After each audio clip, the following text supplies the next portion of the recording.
We're going to feature a testimony by a man of God named Mickey Robinson.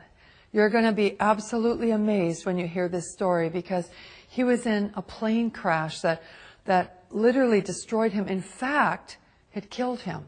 And yet he's alive to tell the tale. Hold on to your seats right now and listen to this amazing, outstanding testimony of the goodness of God. I'd never met anybody who ever told me about anything personally knowing God or anything supernatural other than historically what I knew from stories from the Bible. Never met one person who told me they had a real relationship with Jesus. Never knew about the need to really come into a relationship with the Lord through Jesus. And I was busy getting it on. But, you know, there's not enough excitement in the world to ever satisfy. You always got to have more. And I like stuff that was edgy, you know, skiing, and I always liked aviation stuff. And so I started taking flying lessons. Then I thought it'd be more fun jumping out of airplanes. So I became a sport parachutist, and that really got me. I mean, I became obsessed with skydiving. It really consumed my life. My existence revolved around that 30 to 60 seconds in free fall and that 5-minute parachute ride. Then I had to do it again. It's like a drug, you know. It's almost good. Like an addiction. Oh, totally. And then all of a sudden, one night, all that was going to change. Shortly after takeoff, I don't really recall much because I was kind of dozing off, sitting next to the pilot, or actually sitting on the floor next to the pilot where we moved the seats in this new aircraft. And I was awakened by a sound unfamiliar to me. It was the sound of the motor going completely silent. Uh-oh. And the pilot turned to me and he slapped me. He says, "That's it, we're going down." So we just pitched forward and we plummeted straight down at over 100 miles an hour. And what was seen out of the cockpit, and this was told to me, I don't recall this, but we were going straight to the ground and we're headed right towards a gigantic oak tree. We did hit that tree going, like I said, over 100 miles an hour, and my face stopped my body going 100 miles an hour. So then the airplane cartwheeled on its wings and slammed into the ground. If you see pictures of the aircraft, it doesn't look like anybody could survive this. So there was obviously injury and confusion, and the two students got pushed out the doorway and by one of my friends who was a very experienced jumper. And the fourth man out saw me moving, and the pilot assumed we were leaving too. And just as he was going out, the plane went up in flames. And as he was running away, he heard screaming and realized I was trapped inside along with the pilot. And this brave man who was my friend and went back in the plane and saw me trying to escape where the wing had been torn loose from the airplane. But I was stuck, and by something on my equipment or my clothing, it was caught, and I was soaked with fuel, and it was on fire from head to toe. Wow. And just like you see in movies, a person whose whole body was engulfed in flames. And this is where God did the first miracle. This man grabbed a hold of my parachute harness, and with his bare hands, tore that loose. It's 2,000 pounds tensile strength in each one of those straps. Wow. Pulled so hard he pulled his thumbs out of his sockets. Dragged me away from the plane and slapped the fire out. It kept reigniting, and then he tried to go back for the pilot, and he couldn't. He was burned alive. Well, they rushed me off to the hospital. Obviously, it was horrible, and they rushed me off to the hospital and saw that I had sustained very serious injuries. I had a brain injury. I had burns over a large portion of my body. I had to find out my eye was blind, my right eye was blind, and, you know, tremendous cuts and, you know, this shock of, you know, that crash. They told my family I was going to die. They told my sister to come that day because I was not going to be there in the afternoon. I had an experience I had never heard about. Never heard anything like this. As I was laying there in that condition, just racked with pain and discomfort in every way possible, suddenly my inner man, the real me, my spirit, sat up out of my body, and I could feel my legs go through the springs of the bed. Wow. And my spirit came out of my body as if you would take a glove off your hand. And instantly, I was in the spiritual world. Instantaneously, I knew this was the real world. And this man that I was seeing was the real me. Now, when that happened, were you aware of any pain still? Or no, were I was you totally completely separated from the pain and the carcass. Completely, no. And I didn't even remember turning around and looking. I mean, I was transferred immediately into a spiritual dimension. And everything about the spirit world is more real than this world. The colors are brighter. The edges of everything are sharper. The emotions are just enhanced. They are clear. And instantaneously, the thing that really struck me the most was there was a complete absence of the awareness of time. Everything in this world is relative to time. You know, you got up this morning, you'll go to bed at night. Something is old, something is new, it will get old. Something is born, it will die. Everything in this plane, in the physical plane, in the natural plane, is relative to time.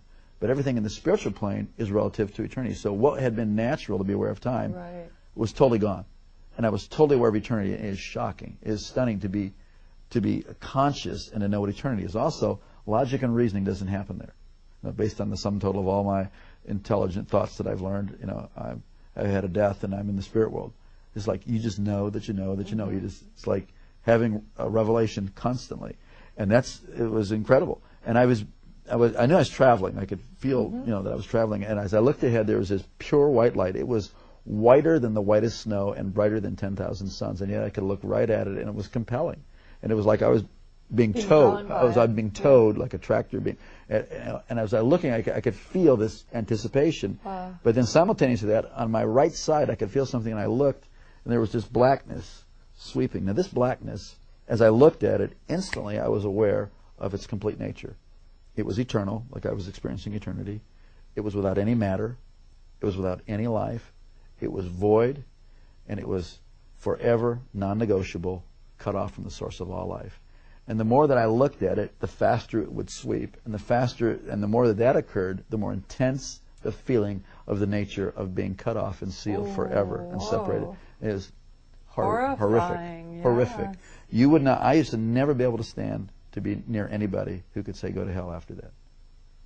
Because you wouldn't want the worst person. You wouldn't want Adolf Hitler, bin Laden, Saddam. You wouldn't want any human being to ever go in there. It was so horrible. And as that was sweeping, it got down to, it was eclipsing this light. So there was just it was like you're in a room and you close the door, a dark room, and there's a little space between the door and the door jamb. It wasn't a doorway. This was a real place that I was seeing and that I was feeling. And as it was closing, it was eclipsing. And now I'm standing on the very edge, the precipice of eternal separation. And I scream out of my spirit, I'm sorry, I want to live. Give me another chance. And just before that was to close, I was standing in the presence of Almighty God. Whoa. And instantly I knew I would never die for eternity. And that's mercy. It's unbelievable. Wow. And instantly I knew that this being who was off on this side of me, who I didn't see, but I was standing in this river of golden radiation. It looked like a moving river of golden light. And this river went that way, it went that way, it was underneath me, it was going right through me. And this river was alive. I don't know how to describe it, except that It's called the River of Life. This river was alive, and it's going right through me, and I'm more alive than anybody can imagine. I mean, this is the height of the experience of life, filled up with life, and somehow I knew this being was going to take care of me for eternity. I didn't see the New Jerusalem, I didn't see any angels in heaven, I didn't see any people gone before me. This was the max. So I was so filled with just the love and all of God's majesty, all of His authority, all of His love, everything was just flowing through me. I was like vibrating like a tuning fork, the very essence of God's nature. But when God spoke to me, and not in a language like you and I are talking now, but the knowledge of His purpose, the word of His purpose, came in through that same light. And I was taken back to the same way I was like being reeled in like a kite, and I went down through space and time, this dimension. As my spirit settled into my body, and I could start to hear out of these ears and see out of this eye, I came to in the room materialized, kind of like they beam up on Star Trek. Right. And I heard myself speaking in this beautiful language that I had never heard anybody talk about before. It's a heavenly language. Yeah, it was a beautiful language. And when my brain turned on, I thought, what in the heck is this other language? And I was no longer, the person who was dying and dead was no longer, and I was born again and filled with the Holy Ghost. I never heard about that. For years I wondered, what was that blackness, and why did it sweep down to where it was just a sliver, like about a half-inch of white light? And years later, God revealed it to me. It was really a historical record of my life. That for all the years that I had lived, I was in darkness. And God gave me a space to cry out to Him. And in that space, it changed my future, my destiny, my whole purpose. God loved me the whole time. God was with me. But, please don't wait until you're that desperate. We're desperate right now. And He's with you, and you have a chance today to cry out to God. It's not complicated. It's not religious. I mean, certainly my prayer wasn't all that complicated. And it wasn't about religion. It was about I needed life. And there is no one of us before God that doesn't need the whole life that He has to offer. It's usually fear that keeps us from doing that. Or like we're afraid, well, I'm not good enough. That's the whole deal. We need God.